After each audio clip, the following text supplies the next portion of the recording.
Dan biar gak bingung, identitinya saya rubah terlebih dahulu saja. Dan untuk topologinya itu simple saja, dari internet atau dari sumber internet lalu ke mikrotik yang kita gunakan. Di sini saya gunakan hublet, lalu kita akan sebarkan jaringannya lagi menggunakan wireless atau wifi. Dan di sini saya setting internet atau sumber internet itu pada address 1 dan menggunakan IP statik ya, bukan dynamic. Pada ISP atau sumber internet saya mendapatkan IP yang dialokasikannya itu 192.168.137.122/24 atau prefix 24. Kalian bisa anggap itu adalah IP publik kalian. Nah, lalu saya setting juga untuk IP dari wireless atau wifi-nya itu 192.168.200.1/24. Nah, kenapa di sini merah yang mana itu artinya invalid? Ya, karena saya belum nyeting wireless-nya atau lebih tepatnya belum menyalakan wireless-nya. Kalau saya nyalakan atau enable-kan, secara otomatis bakalan seperti ini. Sudah tidak merah lagi. Selanjutnya, agar nanti si router dan si klien bisa terhubung ke internet, saya konfigurasikan default route dengan gateway yang dialokasikan dari sumber internet yaitu 192.168.137.1. Dan untuk DNS saya setting dengan menggunakan DNS-nya Google yaitu 8888 dan juga 8844. Jika sudah mengkonfigurasikan IP route dengan default route dan mengkonfigurasikan DNS, harusnya sudah bisa ping Google, atau misalkan di sini saya ping 888 terlebih dahulu dan boom, sudah bisa. Dan kalau misalkan kita lihat pada wifi atau wireless-nya itu belum ada. Kan tadi kita sudah menyalakan interface wireless, akan tetapi kenapa belum ada di sini? Ya, karena belum kita setting. Nah, maka dari itu kita akan setting terlebih dahulu. Tapi sebelum itu, agar nanti si klien dari wirelessnya itu mendapatkan IP secara dynamic, kita konfigurasikan DHCP server pada wireless LAN yang sudah kita nyalakan tadi. Kita sesuaikan parameternya, seperti misalkan di sini address to give out-nya itu kan kalau misalkan prefix /24 itu kan sampai 254 klien yang bisa mendapatkan IP-nya atau IP yang aktif. Nah, misalkan saya rubah menjadi 200 sampai 100 saja, yang mana dari 202 sampai 200 itu jumlahnya itu 99 klien, dan tinggal next saja. Nah, kenapa ini merah? Ya karena belum ada yang terhubung pada wireless LAN yang sudah kita buat tadi. Dan tadi kan belum ada tuh wirelessnya atau wifi-nya belum ada. Cara menyetingnya pada menu wireless, kita klik 2 kali ini. Nah, untuk mode wireless atau wifi itu modenya itu up bridge atau access point bridge. Untuk bandnya itu biasanya saya gunakan BGN, atau kalian bisa menyesuaikannya sesuai kebutuhan kalian masing-masing. Untuk teori dan materinya kalian bisa cari sendiri atau baca sendiri lewat Google. Dan channel width saya biarkan secara default 2 MHz. Untuk frekuensi juga saya gunakan secara default 2412 atau 2412. Tapi ya kalau misalkan kita di real industry, untuk kasus-kasus tertentu kita harus menyesuaikan frekuensinya, karena ya ada alasan tersendiri lah. Tapi ya mungkin saya akan jelaskan di video yang lain, bukan di video yang ini. Karena pada video kali ini saya fokuskan pada basic konfigurasinya saja. Dan pada SSID itu secara default mikrotik. SSID itu nama wifi yang kita setting. Misalkan di sini saya misalkan router saya, dan di sini juga ada security profile, yang mana security profile itu untuk menyeting password dari wifi yang kita buat. Secara default ya security profile-nya ya default atau secara aturan pabrik. Nah, kita bisa buat pada menu tab security profiles, lalu kita tambahkan, misalkan saya namain menjadi profile 1. Ini hanya penamaannya, dan modenya kalian bisa pilih di sini. Dan di sini juga modenya itu banyak, dan saya tidak akan menjelaskan satu persatu modenya karena bakalan lama sekali. Tapi yang biasa saya gunakan itu hanya 2, dengan menggunakan dynamic keys, lalu saya centang menggunakan WPA PSK dan juga WPA 2 PSK. Dan pada preset key kita masukkan passwordnya, dan di sini ada 2 kan ya, dan kita harus masukkan dengan password yang sama. Misalkan saya masukkan QWERTY 1234 biar mudah diingat. Lalu kita cantumkan security profile yang tadi itu pada wireless atau wifi yang kita buat tadi. Pada menu security profile kita masukkan di sini. Kalau misalkan kita menyalakan WiFi lagi, nah sudah ada di sini, yaitu WiFi saya dan terkunci dengan password. Kalaupun kita ingin terhubung ya harus masukkan password terlebih dahulu, dan password yang saya setting itu tadi QWERTY1234. Dan ya terlihat di sini sudah ada traffic, berarti ya sudah bisa dijalankan WiFi-nya. Oh iya, kalau misalkan kita sudah menyeting SSID, di sini kita bisa menyeting hide SSID, yang mana artinya itu menyembunyikan SSID dari perangkat manapun. Jadi kita harus menghubungkan secara manual atau mengetik SSID yang kita buat secara manual.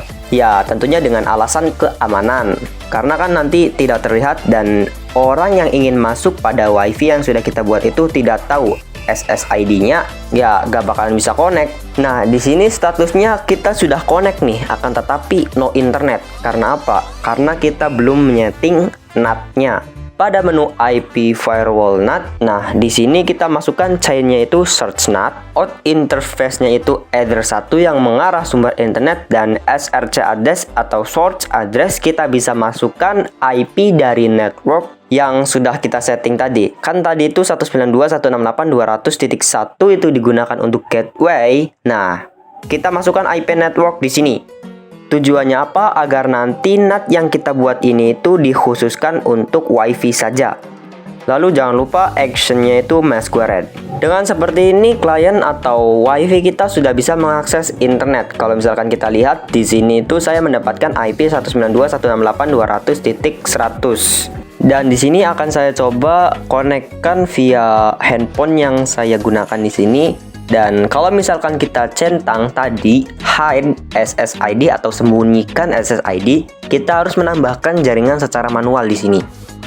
Dan WiFi yang sudah kita buat tadi tidak akan muncul di sini, tapi di sini saya tidak centang, jadi di sini saya munculkan WiFi saya ada di sini. Dan lalu kita connect saja, masukkan password jangan lupa, dan ya sudah bisa terkonek, dan kita sudah bisa menggunakan WiFi kita ini untuk internetan, kayak misalkan buka YouTube salah satunya ataupun lainnya. Dan jelas di sini berarti sudah mendapatkan IP secara dynamic dari yang sudah kita konfigurasikan tadi.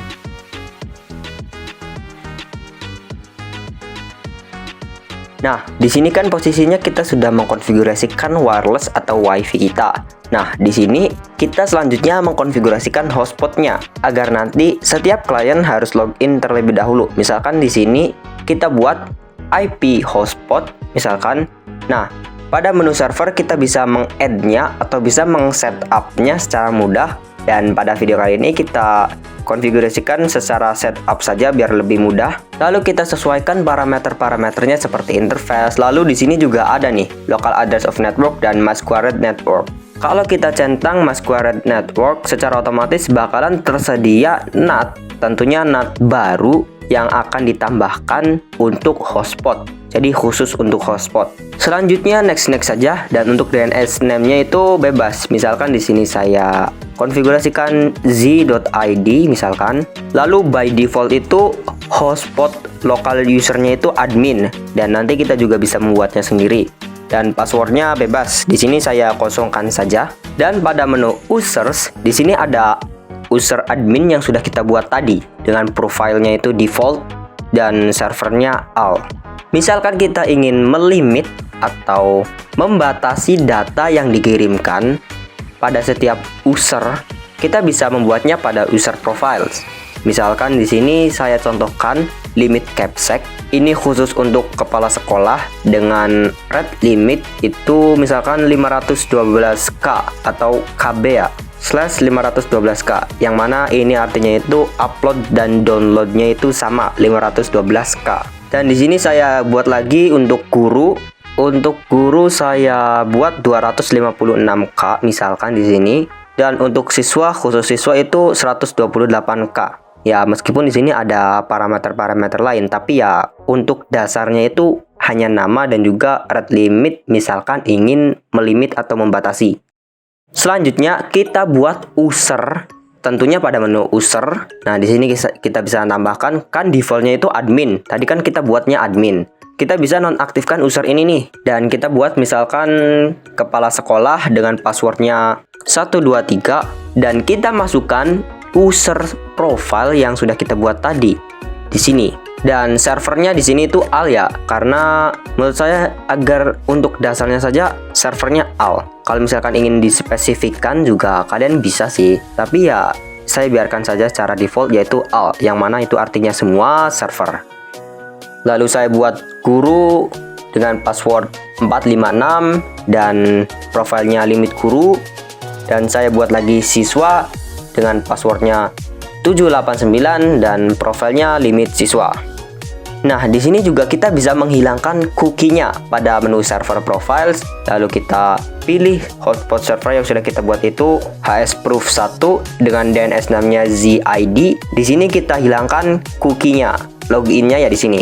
Gunanya apa? Agar nanti kalau misalkan si klien sudah tidak connect lagi, kalau misalkan connect harus login kembali. Password dan username-nya itu tidak tersave. Dan kalau misalkan saya coba lagi terhubung pada router atau wifi yang sudah kita buat tadi, router saya misalkan, lalu masukkan password yang sudah kita buat tadi itu QWERTY1234 dan sudah terhubung, secara otomatis bakalan teralihkan ke browser dan harus login hotspot terlebih dahulu. Kalaupun tidak ada, biasanya bakalan ada notifikasi atau bar notifikasi yang ada di handphone kalian yang mewajibkan untuk login terlebih dahulu. Misalkan di sini saya gunakan user kepala sekolah dengan password 123 dan klik connect saja dan beres, sudah login. Kita bisa gunakan hotspot dan wifi-nya itu untuk internetan. Mungkin cukup sekian, like video ini untuk mendukung channel ini berkembang, dan sampai jumpa di video tutorial dan konfigurasi lainnya.